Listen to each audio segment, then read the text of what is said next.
ஆண்டவரின் அருள்வாக்கு நம்முடைய வாழ்வின் செல்வா.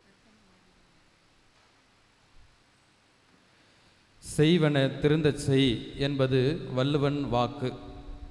அன்புக்குரிய சகோதர சகோதரிகளே, நமக்கு கொடுக்கப்பட்டிருக்கக்கூடிய கடமைகளை நாம் மன நிறைவோடும் ஆர்வத்தோடும் செய்கின்ற பொழுது நமக்குள்ளே ஒரு விதமான மன நிறைவு ஏற்படும். அது நமக்கு மகிழ்ச்சியை தரக்கூடியதாக இருக்கும். ஏனோதானோ கடமைக்கு என்று நமக்கு கொடுக்கப்பட்ட கடமைகளை நாம் செய்கின்ற பொழுது அது ஒரு நாளும் நமக்கு மன மகிழ்ச்சியை தராது, மன நிம்மதியை அது நமக்கு நிச்சயமாக தரவே தராது. என்னை நற்செய்தி வாசகத்திலே ஆண்டவர் இயேசு கிறிஸ்து இதோ அந்த பணியாளர் தன்னுடைய தலைவருடைய வருகைக்காக காத்திருந்து அவருக்கு பணிவிடை செய்யக்கூடியதை நமக்கு எண்பித்து காண்பிக்கின்றார். இதோ அந்த பணியாளர் நமக்கு தரக்கூடிய செய்தி என்னவென்று பார்க்கின்ற பொழுது, முதலாவதாக கடமை உணர்வு. இதோ தனக்கு கொடுக்கப்பட்ட அந்த கடமையை அவர் கண்ணும் கருத்துமாக செயல்பட முனைப்பாக இருக்கின்றார். தன்னுடைய தலைவர் எப்பொழுது வேண்டுமானாலும் வரலாம் என்பதை அறிந்து கடமை உணர்வோடு தனக்கு கொடுக்கப்பட்ட அந்த பணியிலே அவர் கண்ணும் கருத்துமாக இருந்து செயல்படுகின்றார். தன்னுடைய தலைவருடைய வருகையின் பொழுது அவருக்கு பணிவிடை செய்கின்றார்.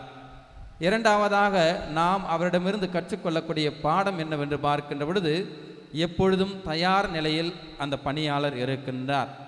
இதோ அவர் தயார் நிலையில் இருந்ததின் காரணமாக தலைவர் அவருடைய பணியை மெச்சுகின்றார்.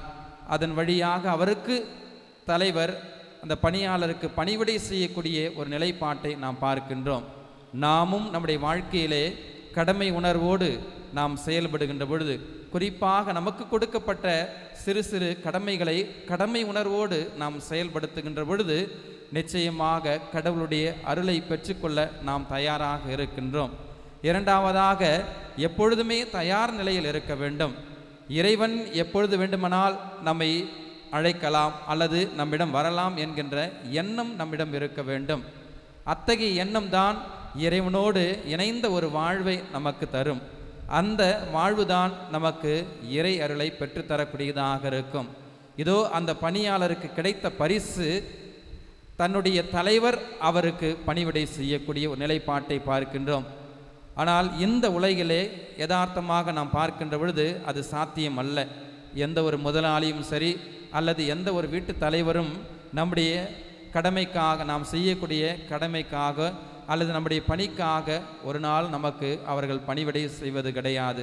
மாறாக நாம் கடவுளோடு இணைந்த வாழ்வு வாழுகின்ற பொழுது, கடமை உணர்வோடு நாம் வாழுகின்ற பொழுது, எப்பொழுதும் தயார் நிலையில் இருக்கின்ற பொழுது நிச்சயமாக ஆண்டவர் இயேசு கிறிஸ்து நமக்கு அருளையும் இரக்கத்தையும் அபரிவிதமாக கொடுப்பார்.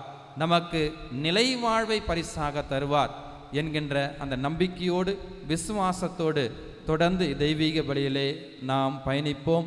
நிச்சயம் இறைவன் நம்மையும் நமது குடும்பத்தையும் நிறைவாக ஆசிர்வதிப்பார். ஆமீன்.